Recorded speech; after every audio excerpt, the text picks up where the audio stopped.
الزلزال نام پہلی آیت کے لفظ زلزالہا سے ماخوذ ہے۔ زمانہ نزول اس کے مکی اور مدنی ہونے میں اختلاف ہے۔ ابن مسعود رضی اللہ عنہ، عطا، جابر اور مجاہد کہتے ہیں کہ یہ مکی ہے، اور ابن عباس رضی اللہ عنہ کا بھی ایک قول اس کی تائید کرتا ہے۔ بخلاف اس کے قتادہ اور مقاتل کہتے ہیں کہ یہ مدنی ہے، اور ابن عباس رضی اللہ عنہ سے بھی دوسرا قول اس کے مدنی ہونے کی تائید میں نقل ہوا ہے۔ اس کے مدنی ہونے پر حضرت ابو سعید رضی اللہ عنہ خدری کی اس روایت سے استدلال کیا جاتا ہے جو ابن ابی حاتم نے ان سے نقل کی ہے کہ جب یہ آیت نازل ہوئی کہ فَمَن يَعْمَلْ مِثْقَالَ ذَرَّةٍ خَيْرًا يَرَى وَمَن يَعْمَلْ مِثْقَالَ ذَرَّةٍ شَرًّا يَرَى، تو میں نے عرض کیا یا رسول اللہ، کیا میں اپنا عمل دیکھنے والا ہوں؟ حضور صلی اللہ علیہ وسلم نے فرمایا ہاں۔ میں نے عرض کیا یہ بڑے بڑے گناہ؟ آپ نے جواب دیا ہاں۔ میں نے عرض کیا اور یہ چھوٹے چھوٹے گناہ بھی؟ حضور صلی اللہ علیہ وسلم نے فرمایا ہاں۔ اس پر میں نے کہا پھر تو میں مارا گیا۔ حضور صلی اللہ علیہ وسلم نے فرمایا خوش ہو جاؤ اے ابو سعید، کیونکہ ہر نیکی اپنے جیسی 10 نیکیوں کے برابر ہوگی۔ اس حدیث سے اس سورہ کے مدنی ہونے پر استدلال کی بنا یہ ہے کہ حضرت ابو سعید خدری مدینے کے رہنے والے تھے اور غزوہ احد کے بعد سن بلوغ کو پہنچے۔ اس لیے اگر یہ سورہ ان کی موجودگی میں نازل ہوئی تھی جیسا کہ ان کے بیان سے ظاہر ہے تو اسے مدنی ہونا چاہیے، لیکن صحابہ اور تابعین کا جو طریقہ آیات اور سورتوں کے شان نزول کے بارے میں تھا اس کی تشریح اس سے پہلے ہم سورہ دہر کے دیباچے میں کر چکے ہیں۔ اس لیے کسی صحابی کا یہ کہنا کہ یہ آیت فلاں موقع پر نازل ہوئی، اس بات کا قطعی ثبوت نہیں ہے کہ اس کا نزول اسی وقت ہوا تھا۔ ہو سکتا ہے کہ حضرت ابو سعید نے ہوش سنبھالنے کے بعد جب پہلی مرتبہ حضور صلی اللہ علیہ وسلم کی زبان مبارک سے یہ سورہ سنی ہو، اس وقت اس کے آخری حصے سے خوفزدہ ہو کر انہوں نے حضور صلی اللہ علیہ وسلم سے وہ سوالات کیے ہوں جو اوپر درج کیے گئے ہیں، اور اس واقعے کو انہوں نے اس طرح بیان کیا ہو کہ جب یہ آیت نازل ہوئی تو میں نے حضور صلی اللہ علیہ وسلم سے یہ عرض کیا۔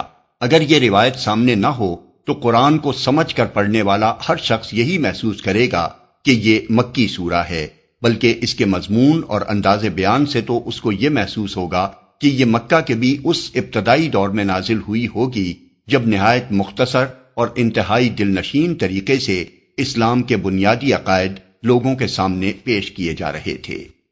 موضوع اور مضمون اس کا موضوع ہے موت کے بعد دوسری زندگی، اور اس میں ان سب اعمال کا پورا کچا چٹھا انسان کے سامنے آ جانا جو اس نے دنیا میں کیے تھے۔ سب سے پہلے 3 مختصر فقروں میں یہ بتایا گیا ہے کہ موت کے بعد دوسری زندگی کس طرح واقع ہوگی اور وہ انسان کے لیے کیسی حیران کن ہوگی۔ پھر 2 فقروں میں بتایا گیا ہے کہ یہی زمین جس پر رہ کر انسان نے بے فکری کے ساتھ ہر طرح کے اعمال کیے ہیں اور جس کے متعلق کبھی اس کے وہم و گمان میں بھی یہ بات نہیں آئی کہ یہ بے جان چیز کسی وقت اس کے افعال کی گواہی دے گی، اسی روز اللہ تعالیٰ کے حکم سے بول پڑے گی اور ایک ایک انسان کے متعلق یہ بیان کر دے گی کہ کس وقت کہاں اس نے کیا کام کیا تھا۔ اس کے بعد فرمایا گیا ہے کہ اس دن زمین کے گوشے گوشے سے انسان گروہ در گروہ اپنے مرقدوں سے نکل نکل کر آئیں گے تاکہ ان کے اعمال ان کو دکھائے جائیں، اور اعمال کی یہ پیشی ایسی مکمل اور مفصل ہوگی کہ کوئی ذرہ برابر نیکی یا بدی بھی ایسی نہ رہ جائے گی جو سامنے نہ آ جائے۔ بسم اللہ الرحمن الرحیم، شروع اللہ کے نام سے جو رحمان و رحیم ہے۔ اذا زلزلت الارض زلزالها واخرجت الارض اثقالها وقال الانسان ما لها يومئذ تحدث اخبارها بأن ربك اوحى لها۔ جب زمین اپنی پوری شدت کے ساتھ ہلا ڈالی جائے گی اور زمین اپنے اندر کے سارے بوجھ نکال کر باہر ڈال دے گی اور انسان کہے گا کہ یہ اس کو کیا ہو رہا ہے، اس روز وہ اپنے اوپر گزرے ہوئے حالات بیان کرے گی۔ کیونکہ تیرے رب نے اسے ایسا کرنے کا حکم دیا ہوگا۔ ہلا ڈالی جائے گی۔ اصل الفاظ ہیں زلزلت الارض زلزالہا۔ زلزلے کے معنی پے در پے زور زور سے حرکت کرنے کے ہیں۔ پس زلزلت الارض کا مطلب یہ ہے کہ زمین کو جھٹکے پر جھٹکے دے کر شدت کے ساتھ ہلا ڈالا جائے گا، اور چونکہ زمین کو ہلانے کا ذکر کیا گیا ہے اس لیے اس سے خود بخود یہ مطلب نکلتا ہے کہ زمین کا کوئی مقام یا کوئی حصہ یا علاقہ نہیں بلکہ پوری کی پوری زمین ہلا ماری جائے گی۔ پھر اس زلزلے کی مزید شدت کو ظاہر کرنے کے لیے زلزالہا کا اس پر اضافہ کیا گیا ہے، جس کے لفظی معنی ہیں اس کا ہلایا جانا۔ اس کا مطلب یہ ہے کہ اس کو ایسا ہلایا جائے گا جیسے عظیم کرے کو ہلانے کا حق ہے، یا جو اس کے ہلائے جانے کی انتہائی ممکن شدت ہو سکتی ہے۔ بعض مفسرین نے اس زلزلے سے مراد وہ پہلا زلزلہ لیا ہے جس سے قیامت کے پہلے مرحلے کا آغاز ہوگا، یعنی جب ساری مخلوق ہلاک ہو جائے گی اور دنیا کا یہ نظام درہم برہم ہو جائے گا۔ لیکن مفسرین کی ایک بڑی جماعت کے نزدیک اس سے مراد وہ زلزلہ ہے جس سے قیامت کا دوسرا مرحلہ شروع ہوگا، یعنی جب تمام اگلے پچھلے انسان دوبارہ زندہ ہو کر اٹھیں گے۔ یہی دوسری تفسیر زیادہ صحیح ہے کیونکہ بات کا سارا مضمون اسی پر دلالت کرتا ہے۔ بوجھ نکال کر باہر ڈال دے گی۔ یہ وہی مضمون ہے جو سورہ انشقاق آیت 4 میں اس طرح بیان کیا گیا ہے کہ وَأَلْقَتْ مَا فِيهَا وَتَخَلَّتْ، یعنی اور جو کچھ اس کے اندر ہے اسے باہر پھینک کر خالی ہو جائے گی۔ اس کے کئی مطلب ہیں۔ ایک یہ کہ مرے ہوئے انسان زمین کے اندر جہاں جس شکل اور جس حالت میں بھی پڑے ہوں گے ان سب کو وہ نکال کر باہر ڈال دے گی، اور بات کا فقرہ اس پر دلالت کرتا ہے کہ اس وقت ان کے جسم کے تمام بکھرے ہوئے اجزاء جمع ہو کر اثر نو اسی شکل و صورت میں زندہ ہو جائیں گے جس میں وہ پہلی زندگی کی حالت میں تھے، کیونکہ اگر ایسا نہ ہو تو وہ یہ کیسے کہیں گے کہ زمین کو یہ کیا ہو رہا ہے۔ دوسرا مطلب یہ ہے کہ صرف مرے ہوئے انسانوں ہی کو باہر نکال پھینکنے پر اکتفا نہ کرے گی بلکہ ان کی پہلی زندگی کے افعال و اقوال اور حرکات و سکنات کی شہادتوں کا جو انبار اس کی تہوں میں دبا پڑا ہے اس سب کو بھی وہ نکال کر باہر ڈال دے گی۔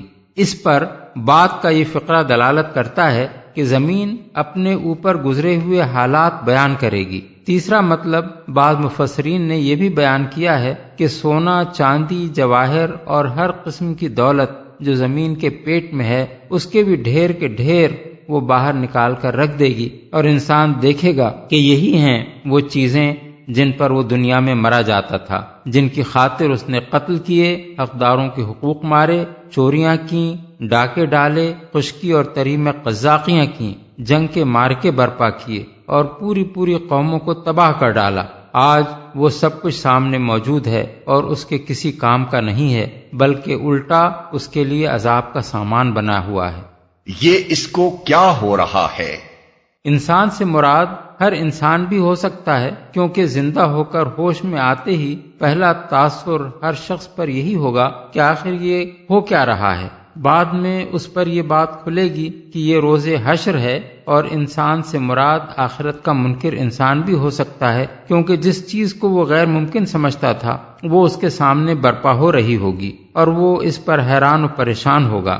رہے اہل ایمان تو ان پر یہ حیرانی و پریشانی طاری نہ ہوگی، اس لیے کہ سب کچھ ان کے عقیدے و یقین کے مطابق ہو رہا ہوگا۔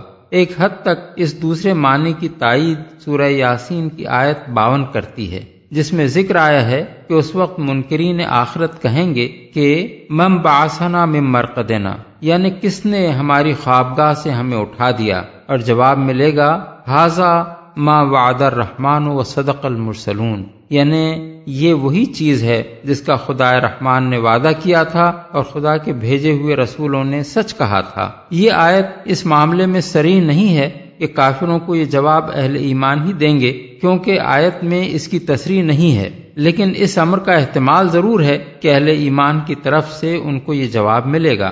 حالات بیان کرے گی۔ حضرت ابو ہریرہ کی روایت ہے کہ رسول اللہ صلی اللہ علیہ وسلم نے یہ آیت پڑھ کر پوچھا، جانتے ہو اس کے وہ حالات کیا ہیں؟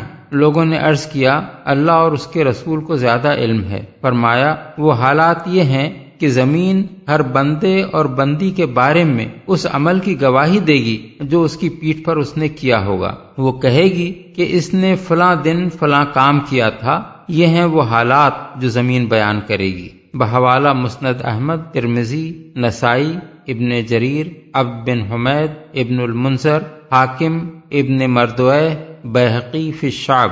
حضرت ربیعۃ الخرشی کی روایت ہے کہ حضور نے فرمایا، ذرا زمین سے بچ کر رہنا، کیونکہ یہ تمہاری جڑ بنیاد ہے اور اس پر عمل کرنے والا کوئی شخص ایسا نہیں ہے جس کے عمل کی یہ خبر نہ دے، خواہ اچھا ہو یا برا۔ بحوالہ معجم الطبرانی۔ حضرت انس بیان کرتے ہیں کہ رسول اللہ صلی اللہ علیہ وسلم نے فرمایا، قیامت کے روز زمین ہر اس عمل کو لے آئے گی جو اس کی پیٹھ پر کیا گیا ہو۔ پھر آپ نے یہی آیات تلاوت فرمائیں، بروایت ابن مردویہ اور بیہقی۔ حضرت علی کے حالات میں لکھا ہے کہ جب آپ بیت المال کا سب روپیہ اہل حقوق میں تقسیم کر کے اسے خالی کر دیتے تو اس میں 2 رکعت نماز پڑھتے اور پھر فرماتے، تجھے گواہی دینی ہوگی کہ میں نے تجھ کو حق کے ساتھ بھرا اور حق ہی کے ساتھ خالی کر دیا۔ زمین کے متعلق یہ بات کہ وہ قیامت کے روز اپنے اوپر گزرے ہوئے سب حالات اور واقعات بیان کرے گی، قدیم زمانے کے آدمی کے لیے تو بڑی حیران کن ہوگی کہ آخر زمین کیسے بولنے لگے گی۔ لیکن آج علوم طبیعی کے اکتشافات اور سینما، لاؤڈ سپیکر، ریڈیو، ٹیلی ویژن، ٹیپ ریکارڈر، الیکٹرانکس وغیرہ کی ایجادات کے اس دور میں یہ سمجھنا کچھ بھی مشکل نہیں کہ زمین اپنے حالات کیسے بیان کرے گی۔ انسان اپنی زبان سے جو کچھ بولتا ہے اس کے نقوش ہوا میں، ریڈیائی لہروں میں، گھروں کی دیواروں اور ان کے فرش اور چھت کے ذرے ذرے میں، اور اگر کسی سڑک یا میدان یا کھیت میں آدمی نے بات کی ہو تو ان سب کے ذرات میں ثبت ہیں۔ اللہ تعالیٰ جس وقت چاہے ان ساری آوازوں کو ٹھیک اسی طرح ان چیزوں سے دہروا سکتا ہے جس طرح کبھی وہ انسان کے منہ سے نکلی تھیں۔ انسان اپنے کانوں سے اس وقت سن لے گا کہ یہ اس کی اپنی ہی آوازیں ہیں، اور اس کے سب جاننے والے پہچان لیں گے کہ جو کچھ وہ سن رہے ہیں وہ اسی شخص کی آواز اور اسی کا لہجہ ہے۔ پھر انسان نے زمین پر جہاں جس حالت میں بھی کوئی کام کیا ہے اس کی ایک ایک حرکت کا عکس اس کے گرد و پیش کی تمام چیزوں پر پڑا ہے اور اس کی تصویر ان پر نقش ہو چکی ہے۔ بالکل گھپ اندھیرے میں بھی اس نے کوئی فعل کیا ہو تو خدا کی خدائی میں ایسی شعائیں موجود ہیں جن کے لیے اندھیرا اور اجالا کوئی معنی نہیں رکھتا، وہ ہر حالت میں اس کی تصویر لے سکتی ہیں۔ یہ ساری تصویریں قیامت کے روز ایک متحرک فلم کی طرح انسان کے سامنے آ جائیں گی اور یہ دکھا دیں گی کہ وہ زندگی بھر کس وقت کہاں کہاں کیا کچھ کرتا رہا ہے۔ حقیقت یہ ہے کہ اگرچہ اللہ تعالیٰ ہر انسان کے اعمال کو براہ راست خود جانتا ہے، مگر آخرت میں جب وہ عدالت قائم کرے گا تو جس کو بھی سزا دے گا انصاف کے تمام تقاضے پورے کر کے دے گا۔ اس کی عدالت میں ہر مجرم انسان کے خلاف جو مقدمہ قائم کیا جائے گا اس کو ایسی مکمل شہادتوں سے ثابت کر دیا جائے گا کہ اس کے مجرم ہونے میں کسی کلام کی گنجائش باقی نہ رہے گی۔ سب سے پہلے تو وہ نامہ اعمال ہے جس میں ہر وقت اس کے ساتھ لگے ہوئے کرامن کاتبین اس کے ایک ایک قول اور فعل کا ریکارڈ درج کر رہے ہیں۔ سورہ قاف آیات 17 اور 18، سورہ الانفطار آیات 10 تا 12۔ یہ نامہ اعمال اس کے ہاتھ میں دے دیا جائے گا اور اس سے کہا جائے گا کہ پڑھ اپنا کارنامہ حیات، اپنا حساب لینے کے لیے تو خود کافی ہے۔ سورہ بنی اسرائیل آیت 14۔ انسان اسے پڑھ کر حیران رہ جائے گا کہ کوئی چھوٹی یا بڑی چیز ایسی نہیں ہے جو اس میں ٹھیک ٹھیک درج نہ ہو۔ سورہ الکہف آیت 49۔ اس کے بعد انسان کا اپنا جسم ہے جس سے اس نے دنیا میں کام لیا ہے۔ اللہ کی عدالت میں اس کی اپنی زبان شہادت دے گی کہ اس سے وہ کیا کچھ بولتا رہا ہے۔ اس کے اپنے ہاتھ پاؤں شہادت دیں گے کہ ان سے کیا کیا کام اس نے لیے۔ سورہ النور آیت 24۔ اس کی آنکھیں شہادت دیں گی، اس کے کان شہادت دیں گے کہ ان سے اس نے کیا کچھ سنا۔ اس کے جسم کی پوری کھال اس کے افعال کی شہادت دے گی۔ وہ حیران ہو کر اپنے اعضاء سے کہے گا کہ تم بھی میرے خلاف گواہی دے رہے ہو۔ اس کے اعضاء جواب دیں گے کہ آج جس خدا کے حکم سے ہر چیز بول رہی ہے اسی کے حکم سے ہم بھی بول رہے ہیں۔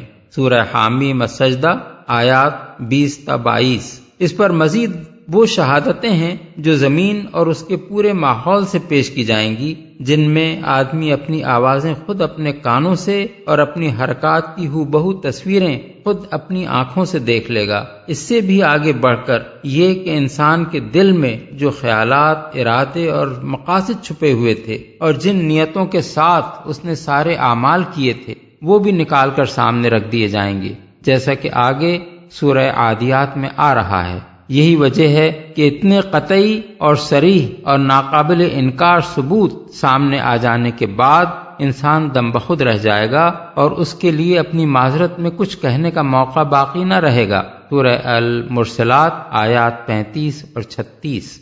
يومئذ يصدر الناس أشتاتا ليروا أعمالهم اس روز لوگ متفرق حالت میں پلٹیں گے تاکہ ان کے اعمال ان کو دکھائے جائیں۔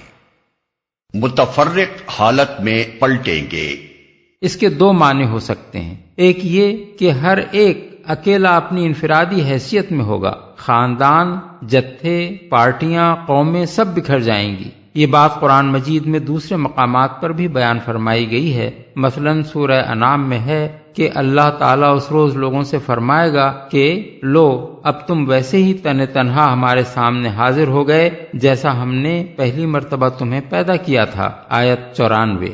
اور سورہ مریم میں فرمایا یہ اکیلا ہمارے پاس آئے گا، آیت 80۔ اور یہ کہ ان میں سے ہر ایک قیامت کے روز اللہ کے حضور اکیلا حاضر ہوگا، آیت 95۔ دوسرے معنی یہ بھی ہو سکتے ہیں کہ وہ تمام لوگ جو ہزارہ برس کے دوران میں جگہ جگہ مرے تھے زمین کے گوشے گوشے سے گروہ در گروہ چلے آ رہے ہوں گے، جیسا کہ سورہ نبا میں فرمایا گیا، جس روز سور میں پھونک مار دی جائے گی تم فوج در فوج آ جاؤ گے، آیت 18۔ اس کے علاوہ جو مطلب مختلف مفسرین نے بیان کیے ہیں ان کی گنجائش لفظ اشتاتن میں نہیں ہے، اس لیے ہمارے نزدیک وہ اس لفظ کے معنوی حدود سے باہر ہیں، اگرچہ بجائے خود صحیح ہیں اور قرآن و حدیث کے بیان کردہ احوال قیامت سے مطابقت رکھتے ہیں۔ دکھائے جائیں، اس کے دو معنی ہو سکتے ہیں۔ ایک یہ کہ ان کو ان کے اعمال دکھائے جائیں، یعنی ہر ایک کو بتایا جائے کہ وہ دنیا میں کیا کر کے آیا ہے۔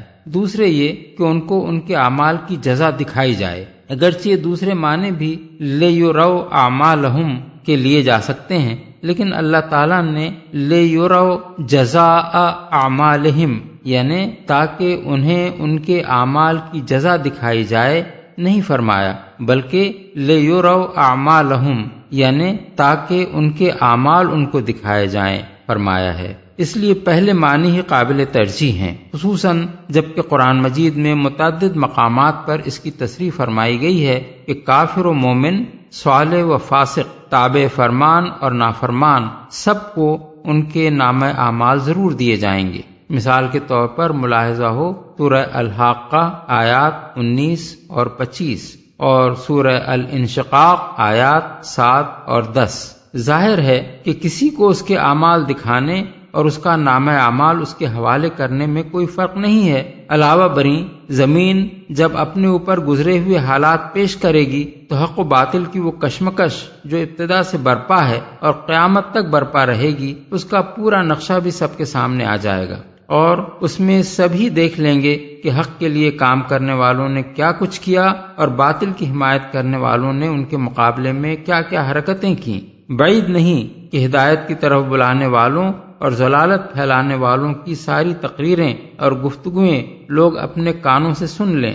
دونوں طرف کی تحریروں اور لٹریچر کا پورا ریکارڈ توں کا توں سب کے سامنے لا کر رکھ دیا جائے۔ حق پرستوں پر باطل پرستوں کے ظلم اور دونوں گروہوں کے درمیان برپا ہونے والے معرکوں کے سارے مناظر میدان حشر کے حاضرین اپنی آنکھوں سے دیکھ لیں۔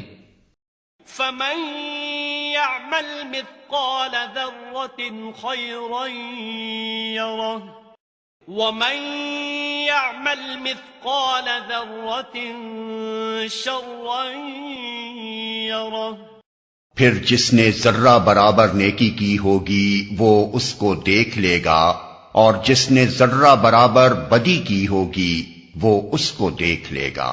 اس ارشاد کا ایک سیدھا سادہ مطلب تو یہ ہے اور یہ بالکل صحیح ہے کہ آدمی کی کوئی ذرہ برابر نیکی یا بدی بھی ایسی نہیں ہوگی جو اس کے نامہ اعمال میں درج ہونے سے رہ گئی ہو، اسے وہ بہرحال دیکھ لے گا۔ لیکن اگر دیکھنے سے مراد اس کی جزا و سزا دیکھنا لیا جائے تو اس کا یہ مطلب لینا بالکل غلط ہے کہ آخرت میں ہر چھوٹی سے چھوٹی نیکی کی جزا اور ہر چھوٹی سے چھوٹی بدی کی سزا ہر شخص کو دی جائے گی، اور کوئی شخص بھی وہاں اپنی کسی نیکی کی جزا اور کسی بدی کی سزا پانے سے نہ بچے گا، کیونکہ اول تو اس کے معنی یہ ہوں گے کہ ایک ایک برے عمل کی سزا اور ایک ایک اچھے عمل کی جزا الگ الگ دی جائے گی۔ دوسرے اس کے معنی یہ بھی ہیں کہ کوئی بڑے سے بڑا صالح مومن بھی کسی چھوٹے سے چھوٹے قصور کی سزا پانے سے نہ بچے گا، اور کوئی بدترین کافر و ظالم اور بدکار انسان بھی کسی چھوٹے سے چھوٹے اچھے فعل کا اجر پائے بغیر نہ رہے گا۔ یہ دونوں معنی قرآن اور حدیث کی تصریحات کے بھی خلاف ہیں، اور عقل بھی اسے نہیں مانتی کہ یہ تقاضا انصاف ہے۔ عقل کے لحاظ سے دیکھیے تو یہ بات آخر کیسے سمجھ میں آنے کے قابل ہے کہ آپ کا کوئی خادم نہایت وفادار اور خدمت گزار ہو، لیکن آپ اس کے کسی چھوٹے سے قصور کو بھی معاف نہ کریں اور اس کی ایک ایک خدمت کا اجر و انعام دینے کے ساتھ اس کے ایک ایک قصور کو گن گن کر ہر ایک کی سزا بھی اسے دے ڈالیں۔ اسی طرح یہ بھی عقلاً ناقابل فہم ہے کہ آپ کا پروردہ کوئی شخص جس پر آپ کے بے شمار احسانات ہوں وہ آپ سے غداری اور بے وفائی کرے اور آپ کے احسانات کا جواب ہمیشہ نمک حرامی ہی سے دیتا رہے، مگر آپ اس کے مجموعی رویے کو نظر انداز کر کے اس کی ایک ایک غداری کی الگ سزا اور اس کی ایک ایک خدمت کی، خواہ وہ کسی وقت پانی لا کر دے دینے یا پنکھا جھل دینے ہی کی خدمت ہو، الگ جزا دیں۔ اب رہے قرآن و حدیث تو وہ وضاحت کے ساتھ مومن، منافق، کافر، مومن صالح، مومن خطا کار، مومن ظالم و فاسق، محض کافر اور کافر مفسد و ظالم وغیرہ مختلف قسم کے لوگوں کی جزا و سزا کا ایک مفصل قانون بیان کرتے ہیں، اور یہ جزا و سزا دنیا سے آخرت تک انسان کی پوری زندگی پر حاوی ہے۔ اس سلسلے میں قرآن مجید اصولی طور پر چند باتیں بالکل وضاحت کے ساتھ بیان کرتا ہے۔ اول یہ کہ کافر و مشرک اور منافق کے اعمال، یعنی وہ اعمال جن کو نیکی سمجھا جاتا ہے، ضائع کر دیے گئے، آخرت میں وہ ان کا کوئی اجر نہیں پا سکیں گے۔ ان کا اگر کوئی اجر ہے بھی تو وہ دنیا ہی میں ان کو مل جائے گا۔ مثال کے طور پر ملاحظہ ہو سورہ الاعراف آیت 147، سورہ التوبہ آیات 17 اور 67 تا 69، سورہ ہود آیات 15 اور 16، سورہ ابراہیم آیت 18، سورہ الکہف آیات 104 اور 105، سورہ النور آیت 39، سورہ الفرقان آیت 23، سورہ الاحزاب آیت 19، سورہ الزمر آیت 65، سورہ الاحقاف آیت 20۔ دوم یہ کہ بدی کی سزا اتنی ہی دی جائے گی جتنی بدی ہے، مگر نیکیوں کی جزا اصل فعل سے زیادہ دی جائے گی، بلکہ کہیں تصریح ہے کہ ہر نیکی کا اجر اس سے 10 گنا ہے، اور کہیں یہ بھی فرمایا گیا ہے کہ اللہ جتنا چاہے نیکی کا اجر بڑھا کر دے۔ ملاحظہ ہو سورہ البقرہ آیت 261، سورہ الانعام آیت 160، سورہ یونس آیات 26 اور 27، سورہ النور آیت 38، سورہ القصص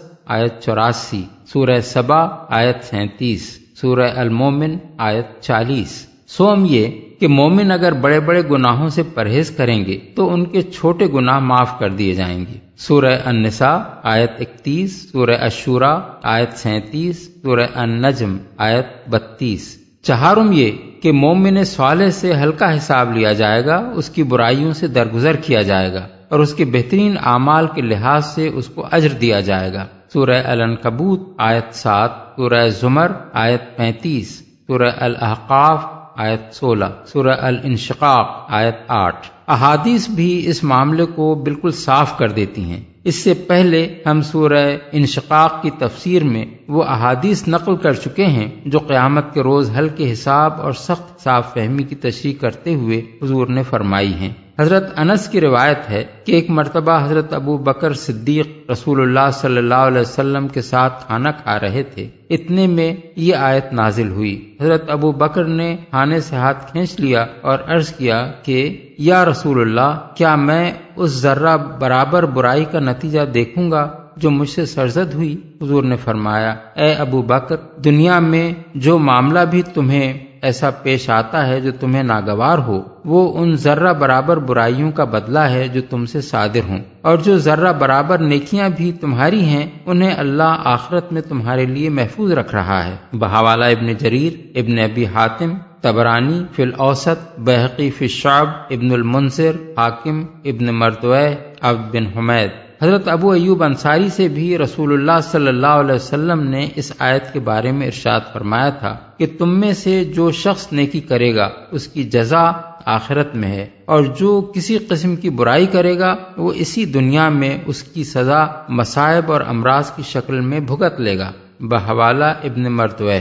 قتادہ نے حضرت انس کے حوالے سے رسول اللہ صلی اللہ علیہ وسلم کا یہ ارشاد نقل کیا ہے کہ اللہ تعالیٰ مومن پر ظلم نہیں کرتا، دنیا میں اس کی نیکیوں کے بدلے وہ رزق دیتا ہے اور آخرت میں ان کی جزا دے گا۔ رہا کافر تو دنیا میں اس کی بھلائیوں کا بدلہ چکا دیا جاتا ہے، پھر جب قیامت ہوگی تو اس کے حساب میں کوئی نیکی نہ ہوگی۔ بحوالہ ابن جریر۔ مسروق حضرت عائشہ سے روایت کرتے ہیں کہ انہوں نے رسول اللہ صلی اللہ علیہ وسلم سے پوچھا کہ عبداللہ بن جدعان جاہلیت کے زمانے میں صلہ رحمی کرتا تھا، مسکین کو کھانا کھلاتا تھا، مہمان نواز تھا، اسیروں کو رہائی دلواتا تھا، کیا آخرت میں یہ اس کے لیے نافع ہوگا؟ حضور نے فرمایا نہیں، اس نے مرتے وقت تک کبھی یہ نہیں کہا کہ رب اغفر لی خطیئتی یوم الدین، یعنی میرے پروردگار روز جزا میں میری خطا معاف کیجیو۔ بحوالہ ابن جریر۔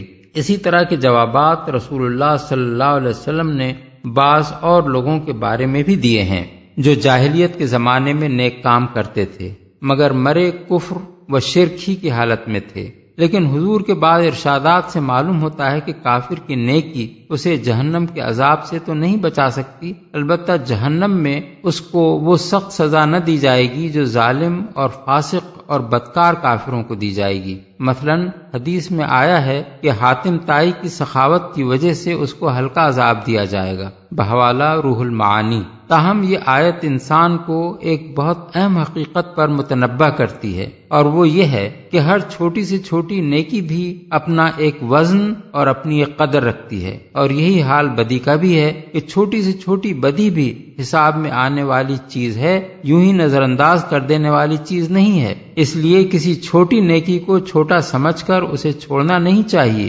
کیونکہ ایسی بہت سی نیکیاں مل کر اللہ تعالیٰ کے حساب میں ایک بہت بڑی نیکی قرار پا سکتی ہیں، اور کسی چھوٹی سے چھوٹی بدی کا ارتکاب بھی نہ کرنا چاہیے، کیونکہ اس طرح کے بہت سے چھوٹے گناہ مل کر گناہوں کا ایک انبار بن سکتے ہیں۔ یہی بات ہے جس کو متعدد احادیث میں رسول اللہ صلی اللہ علیہ وسلم نے ارشاد فرمایا ہے۔ بخاری و مسلم میں حضرت عدی بن حاتم سے یہ روایت منقول ہے کہ حضور نے فرمایا، دوزخ کی آگ سے بچو، خواہ وہ کھجور کا ایک ٹکڑا دینے یا ایک اچھی بات کہنے ہی کے ذریعے سے ہو۔ انہی حضرت عدی سے صحیح روایت میں حضور کا یہ قول نقل ہوا ہے کہ کسی نیک کام کو بھی حقیر نہ سمجھو، خواہ وہ کسی پانی مانگنے والے کے برتن میں ایک ڈول ڈال دینا ہو، یا یہی نیکی ہو کہ تم اپنے کسی بھائی سے خندہ پیشانی کے ساتھ ملو۔ بخاری میں حضرت ابو ہریرہ کی روایت ہے کہ حضور نے عورتوں کو خطاب کر کے فرمایا،